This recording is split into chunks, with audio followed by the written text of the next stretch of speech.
overhear speeches from Bill Clinton. And that's when my memory became vivid. And oh, now I can remember. You see, that year, Mike Johnson took over the whole Olympics. The Cowboys won the Super Bowl for Texas. Chicago kids still excited that the Bulls won the championship against the Supersonics. Michael Jordan, Scottie Pippen, and Dennis Rodman. Everybody in the hood watching. And I wasn't shocking. The sign said the park closed at 9, but catch young Derrick Rose at that free throw line. In 99, my mother was on her ground. We stayed on 86 and Ingleside. And my dad worked 2 jobs at the same time. My sister was just born. She wouldn't stop crying. But I didn't mind, as the streets of Chicago was full of crime. I was inside watching the Martin Marathon. And then a French Prince of Bel-Air came on, singing along to the theme song. In 2001, I was in kindergarten. We moved to a 3-bedroom apartment. And my new Jordans, my mama just bought them. And wasn't that the year out and the bomb got started?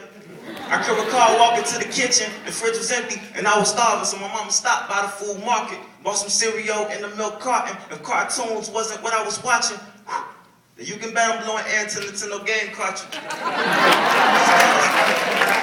Just careless about the problems that followed me in every direction that I walked in. Wasn't cautious that the older guys on the block looked at me as a target.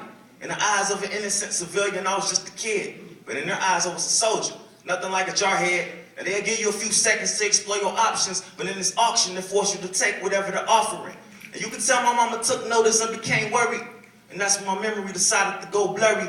The only thing I can recall is when I hopped off the porch and landed on the sidewalk, it caused an earthquake and cracked the asphalt. By this time, I was 16, reckless, young, dumb, and lost. My soul was burning like a Cuban cigar. Burning like a bottle filled with gasoline attached to a clean cloth. That's a homemade Molotov. Tossed at my hopes and dreams and stood tall like a castle. Now collapsing like a house made of cards. As I snapped back to reality, it seems like yesterday I was 17. Not accomplishing anything with my important opportunities just flew right past me. And now that I'm 43, it's important that I talk to my son who's now 17. Hoping he take life seriously. Because this future is way too precious for history to repeat. I call him into the room and tell him to take a seat. Look in his eyes and tell him to listen to me. I go on to show him the soliloquy full of memories, so hopefully he doesn't grow up to be like me, but to grow up and be better than me. Thank you. Yeah.